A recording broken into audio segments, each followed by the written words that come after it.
Cutnya Mutia, 500-an peluru menembus tubuhnya, Pak. Perempuan, Pak. 500. Ratusan peluru. Saya kalau bilang 500 takut nggak pernah hitung kan. Tapi menurut ini salah. Ratusan peluru menembus dia punya tubuh. Itu perempuan, Pak. Apa matinya mati makar dia lawan Belanda itu? Kalau versinya Rommel Abbas berarti Mati makar kan? Bukan syahid kan? Kepala Belanda putus 5 orang. 1:5 dipercaya. Lihat seorang perempuan yang mampu melawan penjajah, peluru tembus ke badannya sampai 300 kurang lebih. Ya, 300 peluru menembus ke badannya.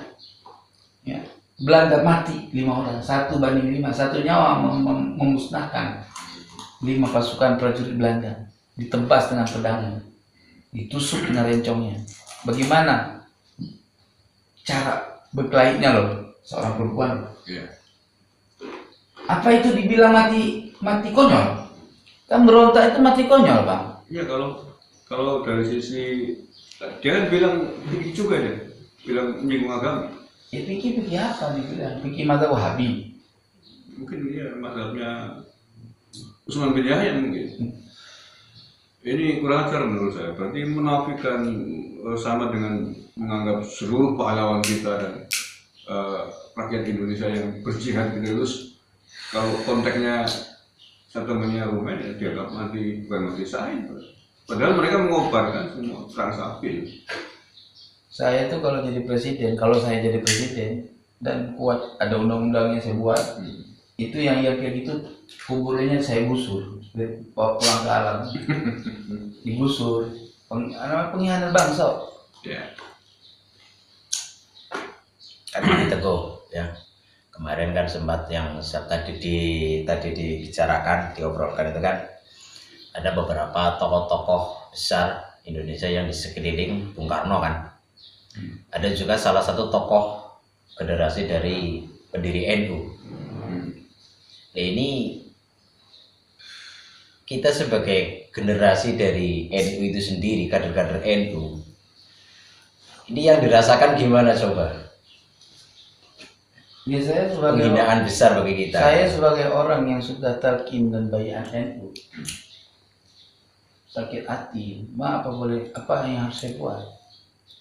Ya paling berwawancara kayak gini aja yang bisa saya tanggapi. Kenapa? Kita kan teratur dengan ikatan hukum, gitu.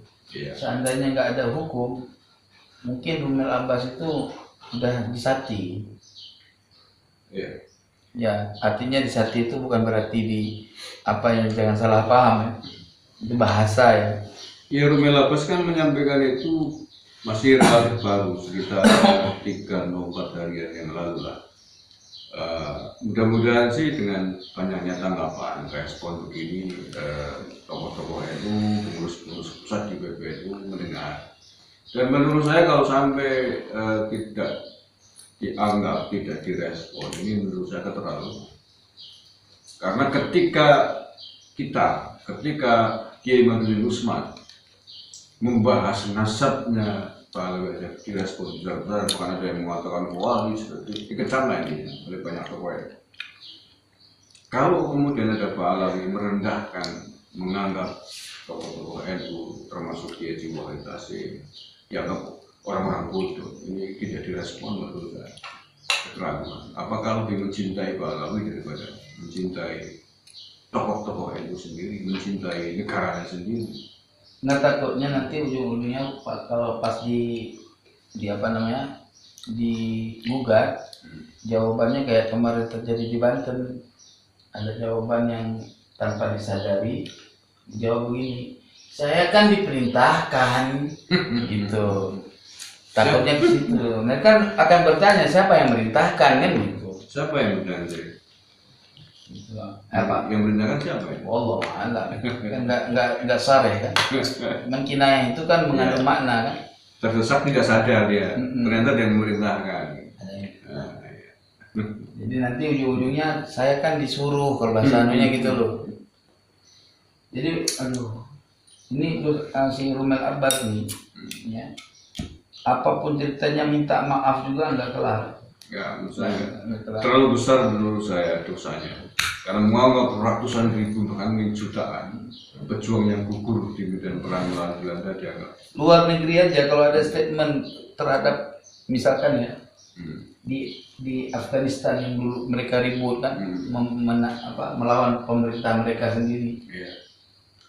Terus ada statement menghina kayak gini, ya mungkin udah Nggak tahu. Allah manta salam lah. Ini negara kita ini masih sangat. Tapi ingat, saya sampaikan kepada pemerintah, kalau orang-orang kayak gini nggak ditanggapi secara serius terhadap hukum, saya takut akan muncul orang lain lagi yang seperti ini. Dan yang kita khawatirkan adalah pengadilan, karena nggak sabar itu loh. Ini kan berbahaya dan jangan sampai terjadi lah ada pengadilan. Ini sama dengan pembohongan sejarah. Ya. Tapi aneh saya terus terang. Bani Ba'alawi ini suka kali pembohongan sejarah itu tujuannya apa sih? Segala merdeka dia yang andil di situ, ya kan? Kakek-kakek kami berjuang sampai tetesan darah penghabisan. Bahkan ada dari kakek saya nggak dimasukkan dalam buku sejarah dan kuburannya nggak dianggap kuburan pahlawan, tapi darahnya mengalir untuk membela negeri ini, memerdekakan negeri ini. Nggak ada nama. Kakek dia yang dianggap pahlawan. Oke, saya kira mungkin sementara itu dulu kita tanggapi Bung Abbas dan kita akan melihat. Ya sebetulnya sebentar saya potong dulu. Oke. Tolong semua bangsa Indonesia yang masih memiliki jiwa kebangsaan, bergabunglah dalam hal ini terhadap statement Rumel Abbas. Bersatulah dan sampaikan ke pemerintah, bikin laporan ya. Gitu ya. Bikin laporan. Iya. Ya mudah-mudahan ada, kita kan nggak tahu jalur hukum ya. Mudah-mudahan ada jalur hukum yang membuat dia mendapatkan pelajaran di balik statement dia, supaya besok-besok dia itu tidak terlalu berani dalam mengungkapkan sesuatu yang melanggar aturan sejarah, khusus sejarah bangsa ini. Sebab dengan statement dia itu jelas sangat merendahkan, perjuangan kakek moyang kita. Ya, darah mereka diperjuangkan. Kan ingat Undang-Undang Dasar. Undang-Undang Dasar Republik Indonesia tahun 1945 dengan ini menyatakan kan gitu, bahwa kemerdekaan adalah hak segala bangsa. Penjajahan di atas Dunia harus dihapuskan. Jangan dianggap penjajahan itu pemerintah. Betul, sepakat. Rumel Abbas kalau hidup di zaman penjajah, malah dia jadi antek Belanda. Ya pasti. Kalau kita jadi pejuang, kalau dia jadi antek Belanda. Dan dia kan ngomong bahwa melihat sejarah itu harus dilihat sesuai dengan konteksnya. Jangan melihat sejarah dulu dengan kacamata sekarang. Nah, oke lah kalau kita melihat kacamata dahulu. Contohnya pada saat Pangeran Diponegoro. Pangeran Diponegoro pada saat itu melihat Belanda sebagai penjajah, maka perangnya judulnya Perang Sabil. Nah, apakah Rumel Abbas menganggap ini Pangeran Diponegoro sama? Saya takut Rumel Abbas ini ngomong kayak gini ada sanad ilmu gitu, nggak murni dari pemikiran dia. Tapi ini akan terungkap kalau dia dipasalkan. Iya, kalau dipasalkan nanti kan ditanya dari siapa kamu, apakah ada yang nyuruh, nah gitu loh. Okay. Nanti akan keluar nih, oh saya disuruh sama si Anu gitu kan. Terbongkar itu, paham? Jadi ya apapun ceritanya kita sayang sama dia sebetulnya, sama Rumel Abbas, ya nggak? Tetapi persoalan ini harus diungkap, apakah ini murni dari pemikiran dia, ataupun memang ada sanadnya. Ada yang mesan. Ada mesan, ada pesan sponsor gitu. Nah kalau memang murni dari pemikiran dia, kita kasih tahu bahwa pemikiran itu salah besar, dan bisa menjadi efek imbas kepada dia ya, melanggar hukum. Ya, harus dipasalkan juga. Tapi kalau dia berasalkan dari sanad orang lain, dua-duanya itu kena. Siapapun harus kena. Ya. Itu udah merendahkan. Merendahkan dan penghinaan yang luar biasa kepada seluruh pahlawan kita. Seluruh pahlawan nasional yang gugur melawan Belanda. Dianggap sebagai melawan pemerintahan yang sah, dianggap sebagai pemakar, dianggap sebagai pemberontak, yang dalam konteks aswaja kita haram. Nah, ini dampaknya bisa melebar kemana-mana. Saya tidak tahu, sampai hari ini saya cek demi lepas belum ada permintaan maaf. Dan mudah-mudahan tokoh-tokoh bangsa kita hari ini Gak usah minta maaf ya. nggak usah ya. Ngapain dia minta maaf? Itu kan ideologi dia. Ya kita sebagai anak bangsa pasalkan. Langsung perkarakan aja ya. Minta maaf juga harus dipasalin. Maaf diterima, hukum tetap harus berjalan. Kalau dia minta maaf, saya kata dia goblok, bertambah goblok lagi. Kenapa saya bilang begitu? Ketika orang sudah mengungkapkan sesuatu, dijilat lagi, minta maaf kan jilat.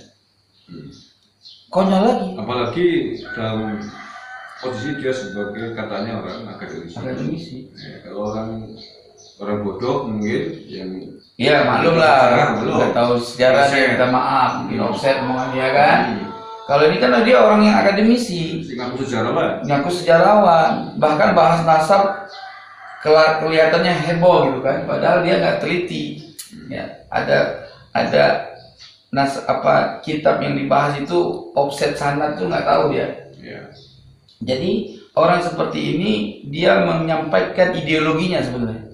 Nah ideologinya itu harus dicurigai apakah ada pesan sponsor atau memang dari pemikiran dia. Dan dia nggak perlu minta maaf. Kenapa? Nggak ada guna minta maaf dia karena itu dengan kecerdasannya, bukan dengan kebodohannya gitu loh. Oke. Apapun dia sekarang nggak minta maaf, ya kita nih ya giring orang-orang seperti ini kepada jalur hukum. Mudah-mudahan ada yang mau memproses setelah kejadian hukum. Nah ini juga pelecehan penghinaan yang luar biasa kepada para pahlawan kita yang sudah gugur. Ya Ahok aja bisa digiring ke hukum gara-gara offset dia bicara tentang Al-Quran kan. Ya nggak berhak, dia bukan Islam kok bicara Al-Quran kan gitu. Ya. Itu dia diproses secara hukum.